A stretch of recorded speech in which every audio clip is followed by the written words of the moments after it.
सर्वोच्च न्यायालय ने वरिष्ठ वकील प्रशांत भूषण पर अवमानना मामले में लगाया ₹1 का जुर्माना। विजय मानकर का फैसले से पूर्व दिया बयान बटोर रहा है सोशल मीडिया पर सुर्खियां। सुप्रीम कोर्ट ने सोमवार को वरिष्ठ वकील प्रशांत भूषण के खिलाफ अवमानना मामले पर फैसला सुनाते हुए ₹1 का जुर्माना लगाया है। बीते जून माह में प्रशांत भूषण ने ट्विटर पर देश के मुख्य न्यायाधीश CJI S.A. बोबड़े और 4 पूर्व मुख्य न्यायाधीशों को लेकर टिप्पणी की थी। साथ ही उन्होंने सर्वोच्च न्यायालय के कामकाज को लेकर भी अपनी प्रतिक्रिया व्यक्त की थी। सुप्रीम कोर्ट के इस फैसले से पूर्व ही API के राष्ट्रीय अध्यक्ष धीमान विजय मानकर ने एक सवाल के जवाब में प्रतिक्रिया व्यक्त की है, जिसमें उन्होंने कई महत्वपूर्ण बातें कही है। इससे पहले कि आप API के राष्ट्रीय अध्यक्ष का अवमानना मामले पर दिया गया बयान देखें, हम आपको बताना चाहेंगे कि विजय मानकर देश के एकमात्र ऐसे राजनीतिज्ञ हैं जो राजनीति के साथ ज्ञान, विज्ञान और वैश्विक स्तर के चर्चित मुद्दों पर अक्सर अपनी प्रतिक्रिया देने के लिए जाने जाते हैं। वह कई मुद्दों पर बेबाकी से अपनी राय भी रखते रहे हैं।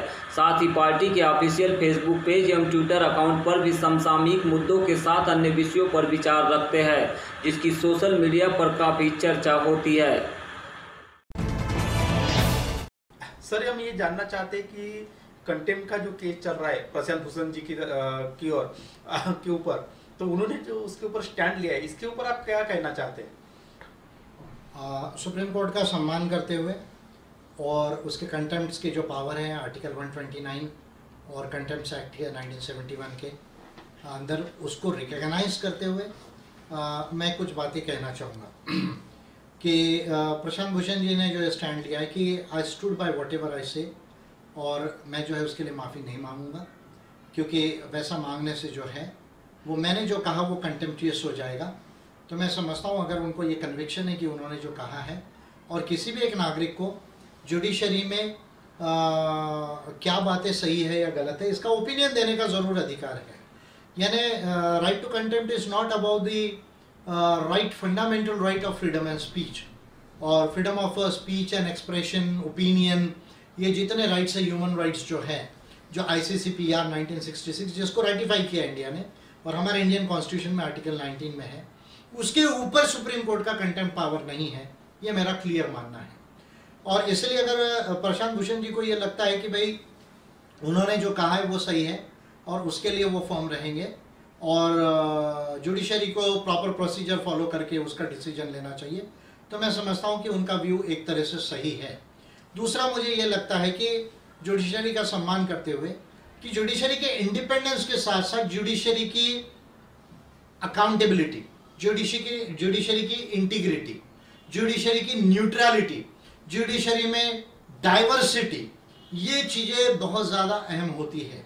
और यदि हम हमारे कॉन्स्टिट्यूशन को देखें तो कॉन्स्टिट्यूशन ऑफ इंडिया में unfortunately accountability of the judiciary का प्रोविजन नहीं है इम्पीचमेंट को छोड़कर, और इम्पीचमेंट करना वर्चुअली जो है वो इम्पॉसिबल हो गया है, क्योंकि इम्पीचमेंट मोशन को मूव करने के लिए 100 MPs लोकसभा में और 50 MPs राज्यसभा में लगते हैं। पूरे साउथ इंडिया के MPs भी एक पार्टी के मिल के रिजोल्यूशन भी मूव नहीं कर सकते, तो जजेस को इम्पीच करना वर्चुअली जो है वो इंडिया में इम्पॉसिबल है। और यही कारण है कि आज तक भारत के इतिहास में चीफ सेक्रेटरीज, कैबिनेट सेक्रेटरीज पर भी एक्शन हुई है, मिनिस्टर्स पर भी एक्शन हुई है, लेकिन किसी जज के ऊपर में सुप्रीम कोर्ट और हाई कोर्ट के इफेक्टिव एक्शन हुई, इम्पीचमेंट हुआ, उसको रिमूव किया गया, ऐसा हमें कहीं पर भी जो है वो नज़र नहीं आता।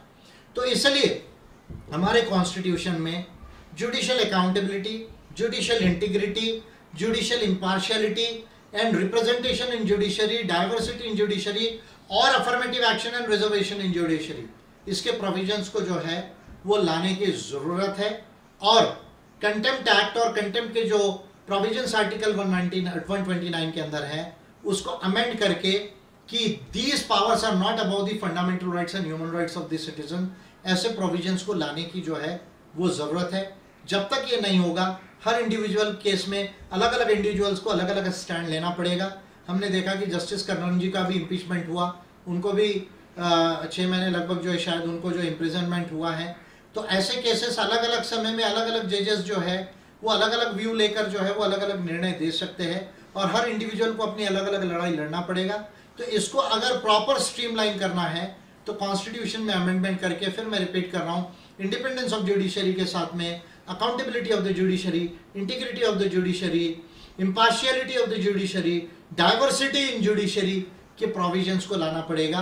और power of contempt is not about the power of fundamental right and human rights, ऐसा क्लियर प्रोविजन जुडिशरी में लाना होगा। और जुडिशियल इंटरप्रिटेशन के प्रिंसिपल्स को भी कॉन्स्टिट्यूशन में लाना होगा, जो हमारे कॉन्स्टिट्यूशन में एब्सेंट है। On the lines of the South African constitution, जो principles of judicial interpretation South Africa के संविधान में दिए गए हैं, उसी तर्ज पर भारत के संविधान में उन्हें लाया जा सकता है। इसमें के कुछ प्रोविजंस मैंने जो ह्यूमन राइट्स के जो 2 बिल्स पार्लियामेंट को दिए हैं, उसमें कुछ प्रोविजंस तो मैंने किए हैं, लेकिन कंटेम्प्ट वगैरह के जो प्रोविजंस है उसको जो है वो मैंने डील नहीं किया है, अकाउंटेबिलिटी वगैरह के। तो यदि जो है आगे इस तरह का ओपिनियन पॉलिटिकल पार्टीज का बनता है कि हम इस तरह का लॉ लाने की प्रयास कर सकते हैं, तो I can you see frame the bills for you see any political party which wants to bring major judicial reforms in India. और इसके साथ सुप्रीम कोर्ट के रिस्ट्रक्चरिंग के भी इश्यूज है, उसके बेंचेस बनाने के भी इश्यूज है, कॉन्स्टिट्यूशनल कोर्ट को अलग करने की जरूरत है, क्रिमिनल और सिविल कोर्ट को अलग करने की जरूरत है, और constitutional and human rights court एक अलग करने की जरूरत है, अपील के प्रोविजंस को थोड़ा सा डिफरेंट करने की जरूरत है। There are wider issues involve in that. पर अभी प्रशांत भूषण जी ने यदि ये स्टैंड लिया है कि he stands by whatever he has said, तो मैं ये कहूँगा कि यस वी एग्री कि the right to contempt is not about the right, fundamental right and human right of the citizen of freedom of speech and expression and opinion। तो मैं समझता हूँ कि ये इतनी बात क्लियर है। And we of course respect the Supreme Court of India, और इस तरह के मेजर जुडिशियल रिफॉर्म्स में खुद सुप्रीम कोर्ट भी कुछ पहल करके अच्छे जुडिशियल रिफॉर्म्स लाए, जो बैंगलोर प्रिंसिपल्स है उनके तहत वो रिफॉर्म्स लाने के प्रयास करे। ऐसा हम सुप्रीम कोर्ट से भी अपील करेंगे।